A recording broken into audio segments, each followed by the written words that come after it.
Salut à tous, aujourd'hui on se retrouve pour une nouvelle vidéo qui va vous parler du jeu Double Mission Beyond the Object, un jeu de Evansong and Guidance, c'est sorti en 2015, c'est pour 2 à 4 joueurs pour des parties de 40 minutes, c'est pour un prix de 50 € et c'est édité chez D&Co. Pour le background un peu de Double Mission, chaque joueur va incarner un voleur ultra expérimenté qui va devoir infiltrer la majeure partie des lieux les plus privatisés du globe terrestre afin d'y voler les trésors et les objets de grande valeur. Il devra ensuite les revendre dans le marché noir en fait pour inscrire des points de victoire. Et bien sûr, celui qui aura revendu le plus de trésors et qui aura atteint le maximum de points de victoire sera déclaré le meilleur voleur de tous les temps. Alors petite info en fait sur ce jeu, c'est un jeu que j'ai pu avoir à Essen, donc je remercie déjà ma mule qui m'a récupéré plein de jeux d'Essen, big up à toi, si tu vois cette vidéo. Et si vous voyez un peu en fait au coin de la boîte, vous allez trouver en fait la Limited Edition. Ça veut dire en fait que c'est une édition qui a été traduite en anglais. Il me semble que l'éditeur lui est coréen ou japonais, je ne sais plus, et c'est un jeu qui avait des symboles coréens ou japonais, et donc qui était un peu dur en fait à comprendre. Donc lui il en a traduit en fait 50 boîtes à peu près, il est venu avec Essen et puis il a vendu ça un peu partout. Donc j'ai pu récupérer une boîte et en même temps voilà, je me suis dit j'allais faire une vidéo parce que c'est un jeu ma foi qui est vraiment sympa avec un thème qui est assez cool. Et sans plus attendre, on va passer à comment on joue à Double Mission. Alors avant de passer aux règles, je vais vous exposer un peu ce qu'on trouve dans la boîte de Double Mission. Donc on va trouver en fait un plateau, on va trouver des cartes, on va trouver des dés, on va trouver des petits millions, on va trouver des petits meeples. Donc avant de commencer en fait la partie, on va positionner les objets de valeur de manière aléatoire, donc on va avoir des colliers, on va avoir des données informatiques, on va avoir de l'or, et bien sûr on va avoir des tableaux, des choses prestigieuses. Donc on va faire ça de manière aléatoire pour répartir un peu les objets de valeur sur les lieux privatisés. Une fois qu'on a fait ça, on va prendre les gros tokens qui représentent l'ensemble en fait des objets de luxe sur la table, on va les commencer à une valeur de 7. Bien sûr, plus on va les vendre, et plus cette valeur va être dégressive. Donc à force de vendre des choses, on va récupérer moins de points de victoire en les vendant. On va ensuite positionner par rapport au nombre de joueurs auxquels on est des points de victoire supplémentaires. Donc à 2 joueurs on en positionne 3, à 3 joueurs on en positionne 5, et à 4 joueurs on met le tout. On va prendre ensuite l'un des 6 protagonistes qui sont fournis dans la boîte de base, donc on va avoir Queen, Joker, Jack, GD et King, à savoir qu'un protagoniste en fait a une version recto et verso. Oh, celle-ci est pas mal d'ailleurs, du coup on va prendre celle-ci pour commencer. Chaque version en fait du voleur a un pouvoir qui lui est propre, donc là c'est un autre pouvoir, là ça va être un autre pouvoir. Mais ce pouvoir là m'a l'air pas mal, donc je vais le garder, rien que pour l'illustration elle a l'air très bien. Une fois qu'on a fait ça, on va prendre ensuite 2 millions à la banque, on va ensuite tirer 3 cartes pour chaque joueur, donc chaque joueur va tirer 3 cartes mission. Alors les cartes mission sont des choses qu'on devra réaliser pour gagner des points de victoire supplémentaires à la fin de la partie. Donc voilà, on va dire qu'on va prendre celle-ci. On va ensuite prendre deux cartes de planification. Donc les cartes planification, on va avoir l'illustration, on va avoir ici le coût de la carte, donc si c'est 0 c'est joué gratuitement. On va avoir l'effet de la carte, et ici on va avoir en fait un petit écrou. Alors s'il y a un écrou, c'est une carte qui est jouable uniquement durant votre tour, et à la star, voilà, si on trouve 2 écrous, c'est une carte qui est jouée à n'importe quel moment de la partie, donc durant votre tour, durant le tour d'un adversaire, etc., etc. Donc on va prendre 2 cartes planification, et on va prendre 2 dés qui vont nous permettre de justement voir si on arrive à déjouer la sécurité des établissements. Effectivement, les dés vont être lancés, et sur chaque partie des dés, on va avoir une seule face qui va être une face d'échec. Sinon, tout le reste, en fait, va être des réussites. Donc, plus vous allez rencontrer des lieux privatisés, donc des lieux qui vont demander un nombre minimum de dés qui va être de 5-6, et plus votre taux d'échec, en fait, va être élevé. Donc, une fois qu'on a fait ça, on va prendre ensuite ces meeples, qui se trouvent ici, là. On va les positionner en commençant par le dernier joueur sur les lieux, donc on va tous commencer à des lieux avec une sécurité de 2, parce que justement pour voler en fait des trésors à ce jeu, il faut au minimum qu'on ait la valeur qui se trouve sur le petit bouclier du lieu. Donc je sais pas si c'est visible ici à la caméra. Par exemple, ici, là, c'est une sécurité de 4. Donc avec mes 2 petits dés tout péraves, je pourrais jamais venir ici et tenter de voler en fait le musée égyptien. Donc du coup, on va tous commencer à 2. On va commencer ensuite par le premier joueur qui va mettre hop, son petit tracker sur le 0. Le second joueur, lui, va avoir, hop, pour compenser l'handicap d'être le deuxième joueur, 1 point de victoire. Le troisième va avoir 2 points de victoire. Et le quatrième va avoir 3 points de victoire. Donc ça compense un peu les personnes qui vont vite avoir des points de victoire en début de partie. On va ensuite positionner ce petit compteur temps, en fait, qui va commencer en 0. Et vous allez voir, ensuite, c'est lui qui va déclarer la fin de partie. Mais dès lors, on va passer à comment on joue et comment on fait ses actions. Une fois qu'on a pris son personnage, on va prendre ensuite 2 millions et 2 dés. On a ensuite ces 2 cartes de planification et on a sa carte de mission secrète. À partir de ce moment-là, à chaque tour de joueur, on va pouvoir faire 2 actions et une opération. Et ce, dans n'importe quel ordre. Alors, je m'exprime un peu plus clairement. On va pouvoir faire une action, une opération et une action. On va pouvoir faire une opération ou 2 actions. On va pouvoir faire 2 actions et une opération. On va passer en revue un peu à la phase d'action, ce qu'on peut faire pour une action. Alors, pour une action, hein, le truc le plus simple, c'est le déplacement. On peut se déplacer jusqu'à 2 cases. On peut se déplacer si on est sur un aéroport vers une autre case qui comporte un aéroport. Et inversement, hein, si on est dans une voie maritime, on peut directement aller dans un autre lieu qui a un port maritime. Donc ça, c'est une action. Pour une autre action, on peut récupérer 2 millions à la banque et les mettre directement sur notre personnage. Si vous avez un peu suivi tout à l'heure dans la vidéo, et je vais le répéter, l'argent est nécessaire en fait au jeu pour pouvoir jouer ces cartes. Donc là on a le coût, il va falloir 2 millions pour pouvoir jouer cette carte. Mais pas que pour jouer des cartes, parce que pour avoir des dés supplémentaires, il va falloir payer 3 millions, et au fur et à mesure que vous allez vouloir en fait braquer des lieux un peu plus prestigieux, genre le Louvre, etc., qui ont un niveau de sécurité un peu plus haut, il va falloir dépenser 3 millions pour récupérer un dé. Donc vous allez être obligé en fait d'avoir de l'argent pour pouvoir récupérer des dés supplémentaires. Donc on peut se déplacer pour une action, on peut prendre 2 millions pour une action à la banque, on peut récupérer une carte de planification et la mettre dans sa main, on a un maximum de 4 cartes dans sa main, ou alors on peut défausser une carte de sa main de planification et récupérer 2 cartes du deck de planification.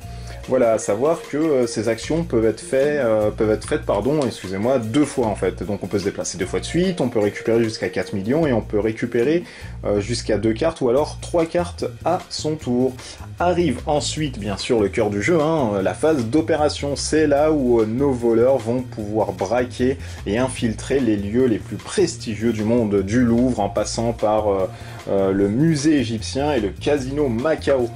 Pour ce faire, comme je vous l'ai dit tout à l'heure, chaque lieu en fait va avoir un petit numéro en bas à droite. C'est le nombre de dés qu'il faudra lancer au minimum pour pouvoir prétendre à déjouer la sécurité du lieu.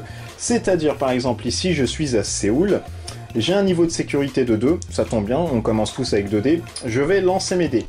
Quand je vais lancer mes dés, 2 cas de figure, soit je fais que des réussites, et auquel cas je récupère ici le petit token, donc j'ai pu mener à bien mon opération. Je marque ensuite le nombre de points de victoire qui est équivalent au nombre de dés réussites que j'ai obtenu, donc la 2, hop, on avance notre petit compteur de 2, voilà, on va dire que c'est lui. On avance ensuite à chaque réussite de braquage, que ça soit à mon tour ou au tour de n'importe quel joueur, on avance le petit compteur temps de 5 points vers la droite, donc c'est toujours, c'est mis en évidence, hein, c'est voilà, c'est 95, 90, 85, etc., etc. Et ça, c'est le premier cas de figure si on arrive à braquer correctement en fait le lieu. Si par contre, en lançant nos dés, on fait une seule échec, une phase d'échec, en fait, je vais trouver mes mots, hein, donc une seule phase d'échec, une petite croix, on n'a pas pu en fait déjouer l'alarme et les caméras de surveillance de l'établissement sécurisé, et on récupère un token d'investigation. Ce token en fait d'investigation est pris au hasard hein, dans la pile de tokens, Et à la fin du jeu, il va vous donner soit des malus, donc qui vont de -1 à -3 points de victoire, ou soit alors des fichiers. Alors celui-ci, vous voyez, si on le retourne, il affiche une photo en fait. Donc ça veut dire qu'on aura -1 à la fin du jeu. On peut avoir -2, on peut avoir 0, hein, c'est un fichier voilà, qui est blanc, qu'on n'a pas pu laisser de traces. Et il peut y avoir -3, donc ça peut être un peu frustrant et ça peut un peu, comment dire, fausser les calculs si à la fin on se retrouve avec des tokens en disant « Ah mais j'ai peut-être que des 0, j'ai peut-être que des -3, donc je vais pas m'en sortir, etc. » Donc voilà les deux cas de figure. Si on arrive dans une, on va dire, on va se mettre ici, un niveau de sécurité à 3, on a, hop, 3D, on peut... Si on sent que ça va être un peu short, demander l'aide autour de la table d'un autre protagoniste. Alors si un autre joueur veut nous aider, on va lancer chacun 3D. Donc il faut qu'à la fois notre personnage, donc le joueur actif, ait au minimum bien sûr les dés requis pour la sécurité. C'est-à-dire que si j'ai 2 et qu'une autre personne a 4 dés, je peux pas aller sur un lieu à 4 en disant bah tiens tu vas m'aider, toi t'as 4 dés, c'est pas possible. Il faut au minimum avoir les dés au niveau de sécurité sur le lieu auquel on est. Donc là par exemple, on a 3 dés. Et l'autre personnage nous dit « Ah bah y a pas de problème, moi je t'aide ». Il n'est pas obligé en fait d'être sur la même place et le même lieu que le joueur actif. Je vais trouver mes mots, c'est un peu dur ce soir, hein, que le joueur actif, c'est la digestion. Donc il peut être là, il peut être de l'autre côté du globe, etc. Il n'y a pas de souci. Dès lors qu'il dit oui, on va ensuite lancer les dés. Donc là par exemple, voilà, je fais un échec. Et je me dis pour ma pomme déjà c'est foutu, lui va lancer ensuite ses 3D, donc il va se dire attends, on va peut-être réussir, voilà, et lui il réussit. Dès lors, le joueur actif en fait récupère le trésor en question, donc c'est le joueur actif qui récupère le trésor, et chacun en fait des deux joueurs vont ensuite marquer le nombre de points de victoire qui est équivalent au nombre de réussites qu'ils ont fait à leur lancer de dés. C'est-à-dire que le joueur rouge lui va avancer 2-3 points, et le joueur noir ici va avancer 2 points, parce qu'il n'a uniquement que 2 réussites à son jet de dés. Donc là c'est aussi un aspect, voilà, on peut aussi demander l'aide auprès de nos camarades, mais leur demander de l'aide justement ça les fait augmenter au niveau des points de victoire, donc ils peuvent aussi vous devancer. Mais vous êtes un peu obligé des fois de demander parce qu'il y a un taux de ratio de réussite qui, au fur et à mesure que vous allez augmenter dans les dés, qui va être un peu plus gênant. Si par contre, hop, les deux joueurs ratent en fait leur succès, et bien là les deux joueurs en fait vont prendre un jeton d'investigation. Ils vont avoir donc soit un malus allant jusqu'à -3, ou alors bah, rien du tout parce que le fichier est blank. Donc ça c'est l'opération, ce qu'on peut faire. Voilà, on lance les dés par rapport à la valeur de sécurité du lieu, on récupère ensuite les tokens si on gagne.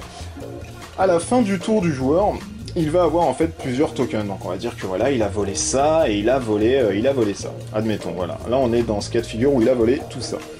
À la fin de son tour, il va pouvoir ensuite vendre au marché noir les objets et les trésors qu'il a récupérés.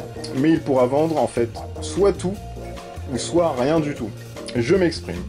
Il peut vendre ici par exemple tous les violets, tous les rouges ou tous les jaunes. Il peut pas dire je vends bah tiens le jaune, le rouge et puis le violet je le laisse pour après. Non, il vend tout de la même couleur et puis basta. Donc s'il a X rouge, il vend tous les rouges, il peut pas portionner ça à sa guise. Donc là par exemple, lui il se dit ah bah tiens le jaune là pour l'instant il vaut cher, donc je vends mon jaune, hop.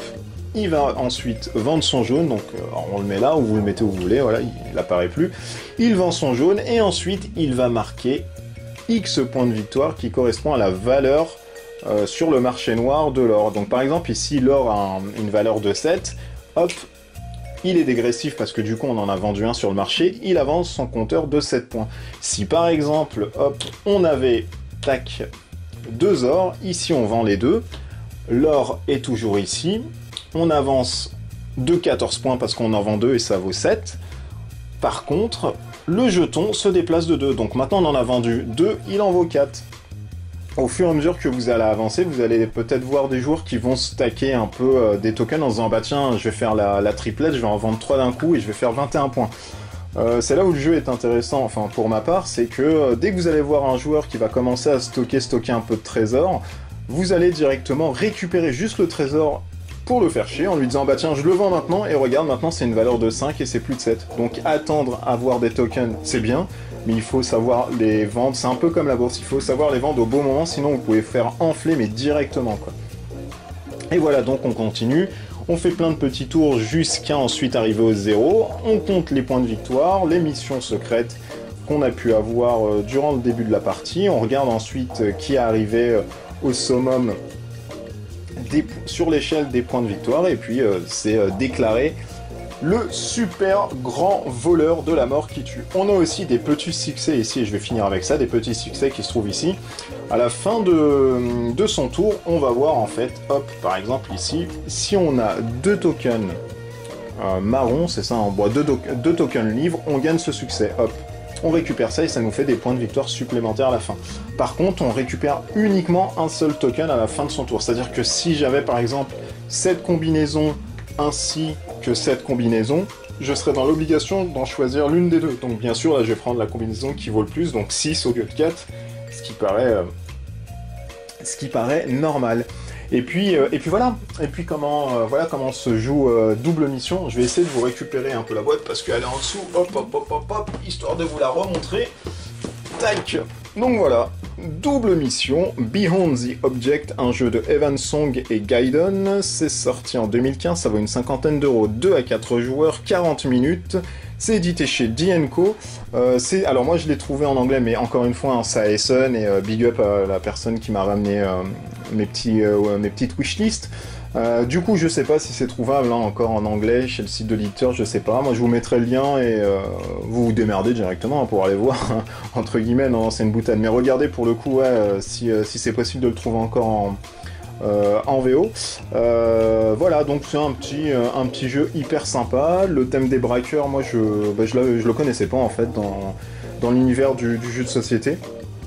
Donc j'aime beaucoup, en plus c'est assez punchy, on peut faire des coups de Trafalgar à droite à gauche, on peut se combiner en disant bah tiens vas-y on va braquer ça à 2 et puis derrière on joue une carte, ah bah non moi je récupère le trésor finalement et toi tu pars sans point de victoire, donc c'est assez, ça peut être assez méchant et ça joue hyper vite.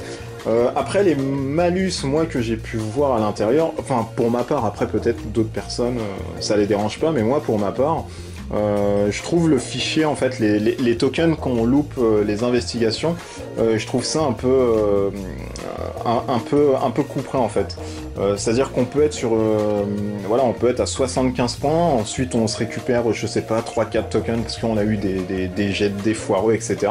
Mais on sait pas combien on en a, donc du coup on peut se retrouver carrément à -9 sur une partie, et c'est frustrant parce qu'on n'a pas en fait la main dessus, on sait pas ce qu'on tire.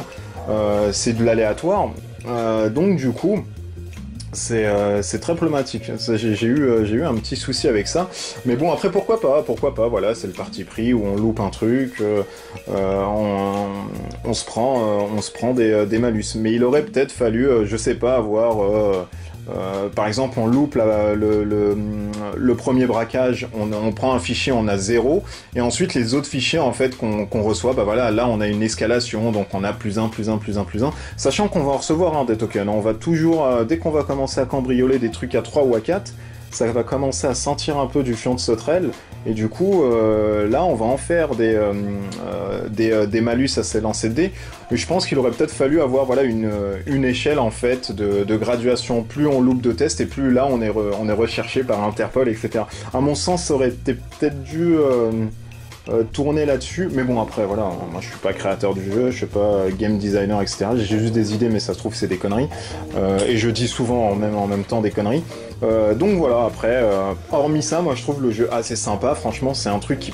Enfin, ça change vraiment des trucs qu'on peut trouver sur le marché. Si vous avez la possibilité vraiment de le trouver en anglais, prenez-le. Franchement, moi je le conseille parce que c'est bien foutu, c'est drôle, et puis en 40 minutes, voilà, on a fait le tour, ça joue hyper vite, il n'y a pas de souci là-dessus. Si vous avez une réponse de l'éditeur qui vous dit ah non pour l'instant j'ai que la version coréenne et que vous le voulez impérativement, sachez que moi je pourrais au pire, vu que j'ai les cartes, j'allais dire les images, non j'ai les cartes en anglais, je pourrais traduire les cartes en fait directement, et puis pourquoi pas vous faire un fichier, il n'y a pas de souci hein, si vraiment Il vous faut une trad là-dessus, les cartes sont pas compliquées, machin, donc ça prendrait vraiment 1 heure, 2 heures à grosso modo à tout traduire sur les cartes, il n'y a vraiment pas de problème là-dessus. Ça me fera plaisir de faire ça pour vous. Voilà, bah c'était une vidéo du premier jeu des scènes, j'en ai encore 2-3 sous le coude et j'espère trouver le temps pour vous faire ça rapidement. Mais là pour le coup c'était double mission, je voulais commencer avec ça parce que moi j'ai vraiment aimé ce petit jeu. Bah voilà, vous êtes de plus en plus nombreux hein, encore à regarder, à aimer, à commenter de plus en plus, bah merci, c'est gentil, hein, ça fait chaud au cœur, et puis bah continuez, hein, ma foi, ces vidéos sont faites à la fois pour vous et moi, en même temps ça me permet moi de vous faire découvrir des trucs assez cool et sympas que j'aime bien. Et puis bah voilà, hein, que dire de plus à part merci. Nous on se retrouve pour une prochaine vidéo, et d'ici là, portez-vous bien, ciao ciao.